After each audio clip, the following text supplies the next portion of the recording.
Imagine the power of being able to explore and gain insights from your data effortlessly without worrying about provisioning servers or managing complex data processing pipelines. Amazon offers one such tool through their cloud services known as AWS Athena. This tool can empower you to focus on your analysis while it takes care of the heavy lifting behind the scenes. Basically, it is a serverless interactive query service that allows you to analyze vast amounts of data stored in Amazon S3 using standard SQL queries, that too without any infrastructure setup. Today with this session, we are going to get ourselves introduced to this tool. But before we begin with that, I'd like to request you guys to enable both the subscribe button and bell icon to never miss any update from Intellipaat YouTube team. First of all, let me take you guys through the agenda for this video. We'll begin this session with getting introduced to the tool named as AWS Athena. Then we'll learn about the benefits that AWS Athena brings to the table. And finally, we'll have a look at the hands-on demonstration of AWS Athena. I hope I have made myself clear with the agenda. So without wasting any time, let's get started with the video. So Amazon Athena, what it is a query service that allows us to easily analyze data in Amazon S3 using standard SQL. Because Athena is serverless, there is no infrastructure to manage, and we only pay for the queries which we run. Like in previous database, we saw that the pricing was for, let's say, input output. The pricing was for run request, read request. In AWS Athena, we don't have that functions. We have only a table inside which we can store our data. And even we don't store our data in AWS Athena. It is serverless. It doesn't require any infrastructure. So there is no infrastructure to manage. Basically, we can upload our data to S3 or any source, and we can use the glue, or we can directly use our Athena to access that data and to display that data. And we can run different kinds of queries with that data and get the results. Now, moving further, benefits of AWS Athena. Now, it begins querying immediately because it is serverless, which is no prerequisites are there. Basically, I upload my data in S3. Let's say if I am uploading my data in S3 and at the same time creating my table. So we don't need to upload my data into my AWS Athena table. I will just run a query, and even though data is uploaded at the same time when I was creating the table, they will be linked. And when I will run the query to display all the data, it will display everything available in that file which I have uploaded over the S3. Now, the next thing is it is standard, open and powerful. Now, what does it mean? That we don't have to create an entire infrastructure for it. It is basically open to us. We can directly run our queries on it. It is Presto based application that runs standard SQL, which means that we can basically run our SQL queries. Now, the next thing, it is fast because we don't have to map it. Even it stores its cache data. We can use that. Now, even for large data sets, interactive performance is excellent. Now, even if we have large data sets, since we are not uploading it to Athena, we are just uploading it to our S3 bucket. So in that case also, we can say that since we are not uploading data to our AWS Athena, it works really fast because it maps it to the database. It has not to fetch the data, then it will display the data. It will just map it, and we can directly go with our data. The next thing is pay per search. Now, what is this pay per search? We will be, let's say, running 5 queries, so we will be paying only for 5 queries. If we are running hundreds of queries, we will be only paying for hundreds of queries. We won't be paying for any extra charges for what we are not searching. Now, let's jump to the pricing. Going to the pricing, it is basically for the number of bytes scanned, which is how we go for number of bytes scanned. Let's say I run 100 queries and total data scanned in those 100 queries is, let's say, only 100 bytes. In that case, I will be chargeable only for 100 bytes. Now, the nearest megabyte, if I have run only 100 byte, I will not be charged for 100 byte. I will be charged for 10 MB. Now, why is that 10 MB? Because this is the nearest and minimum. Now, going with, if I run 10.1 MB of data, in that case I will be charged only for 10 MB because it is the nearest minimum. If I run 10.9 MB of data, in that case I will be charged 11. If I run 10.6, in that case I will be charged for 11 MB because it is nearest minimum MB. Now, there are no fees for data definition language, DDL statements such as create, alter, drop table. If I'm creating a table, altering the table, dropping the table, we will not be charged. Only if I'm fetching data from a source using select command, using the insert command, in that case only we will be charged. Queries that are cancelled are charged based upon the amount of data scanned. Now what does it say? That let's say if we have ran a query which is fetching 100 MB of data, but it fetched only 80 MB of data and I stopped my query in mid. I basically cancelled that query. So I will not be charged for 100 MB. I will be only charged for 80 MB. Now let's go with an example here to understand it in better way. Let's consider a table with 3 columns, each equal size, that is stored in Amazon S3, total size of 3 TB. In this slide, this is mentioned as the example. Now, going with the example, what we have, that we have a data set uploaded in our S3 bucket, which is having 3 TB of total data. Now, because text format cannot be splitted, running a query to get data from a single column of the table requires Amazon Athena to scan the entire file. So it will scan the entire file, which is of 3 TB. Now this would cost us $15. Now why is that so? Because it charges us $1 per TB. So it will cost us $15 because it has scanned the entire data and then we got the result. Now if we have the number formats, in that case it can split the number data. In that case I won't be charged for entire 3 TB. I will be only charged for the number data which I have got. But since text formats cannot be splitted, I will be charged for entire 3 TB of data. So that's how Amazon Athena works. It basically scans our data and gives us the results. Let's take a quick look up in our AWS Athena. So going with AWS Athena, it is a query running service that allows us to easily analyze our data. Since it is serverless, we don't have to worry for any infrastructure because it does not have a infrastructure, and we only pay for the queries which we run. Going with benefits, we are paying for queries which we are running. It is fast because it has not to upload the data on itself. The next thing is the pricing. Going with pricing, it is pay per request, which means that it is only charging us for the data which we are scanning. It is not charging us above that. Hands-on of Amazon Athena.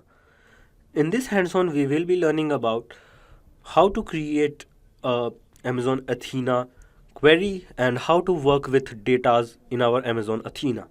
Now, Amazon Athena is a query editor as our Redshift cluster is a data warehouse. How they are different?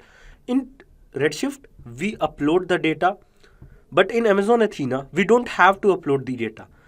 If our data is available somewhere, we can directly query it. So in this hands-on, we will be learning that from how can we do the same thing with our S3. Let's say if we have a S3 bucket and we have our data inside that, how can we query that data? So for that, we will be using this data, which is our movie database. Now here are 3 columns: movie ID, title and genre. So for the same, we have to go to our Amazon Athena. Inside query editor, we will be creating a table. But before that, let's know where to go, from where we can find Athena. So for that, click on to global search box and write Amazon Athena. And you can see Athena is here.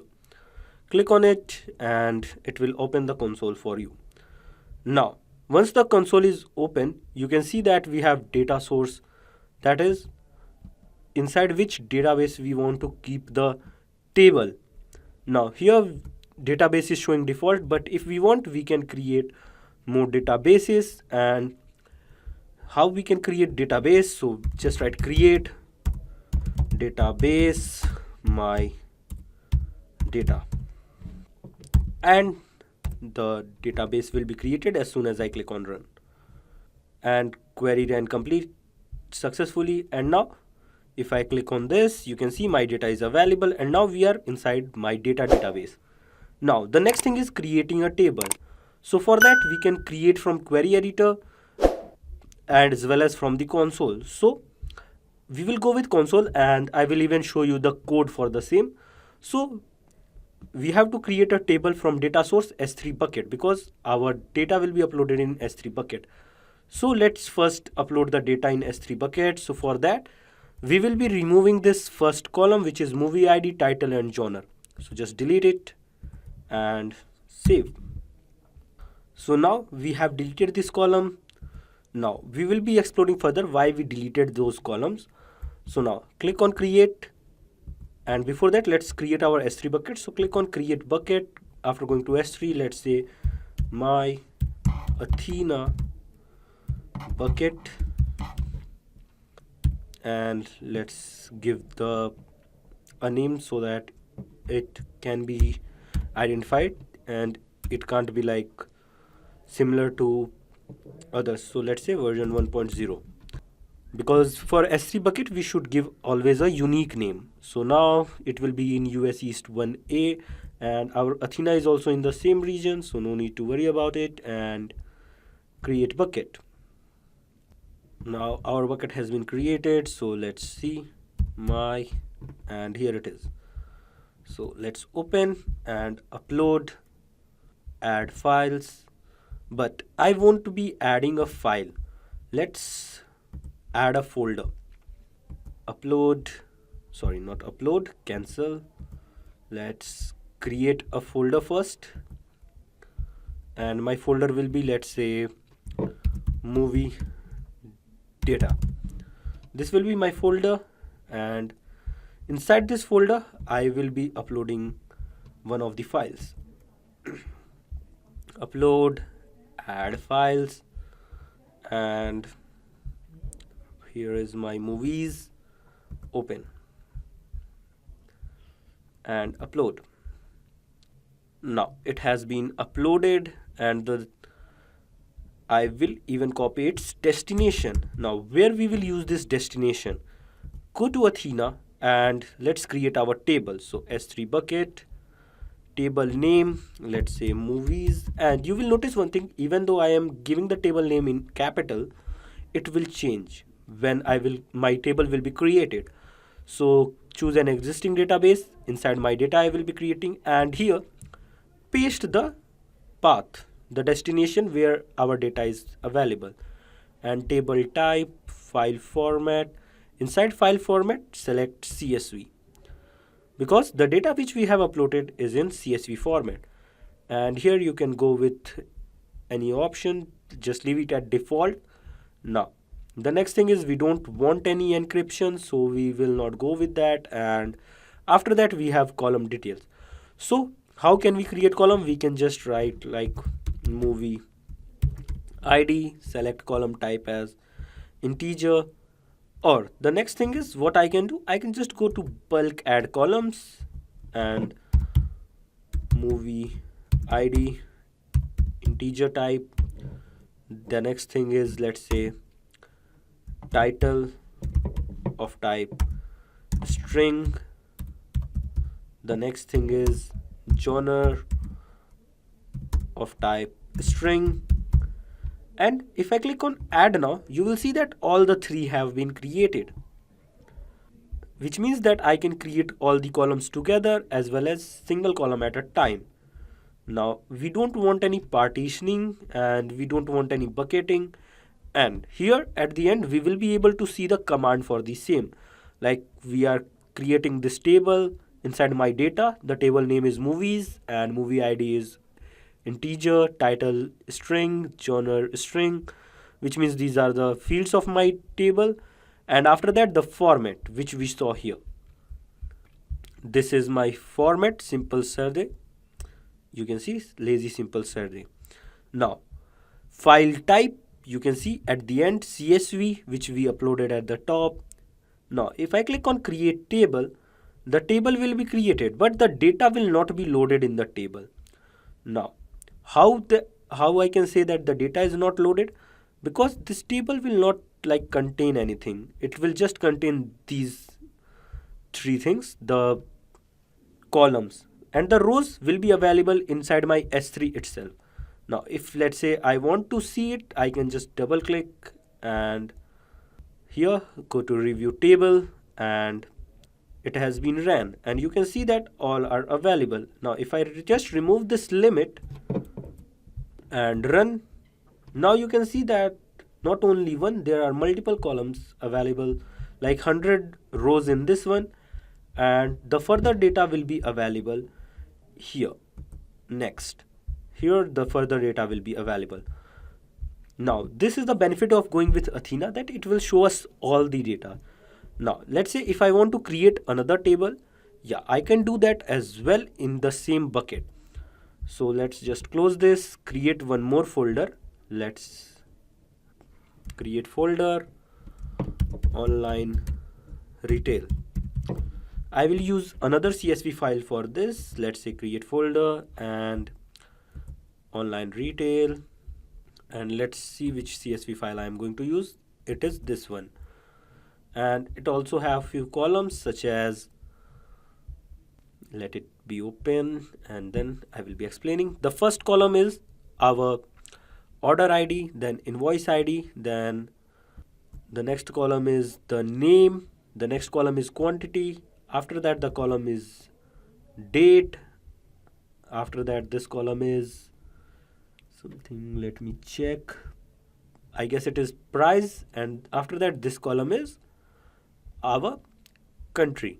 So let's make these columns inside our Athena. So but before that, let's upload the file. So add files, and here is our file online retail, and open. So upload. Now let's wait for the file to be uploaded. In the meantime, what we can do, we can go to Athena, create from S3 bucket, new table, let's name it as online retail itself, so that we can recognize this is our table. Choose an existing database, we will be creating inside my data itself. Now here is the location.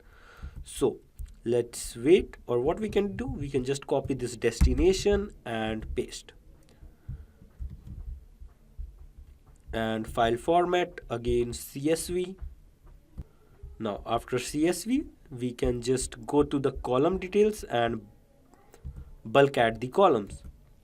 So first is order ID, which is of type integer.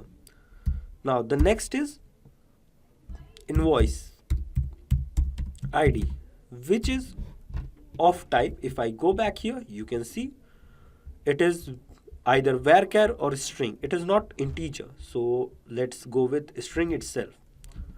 It will be of type string.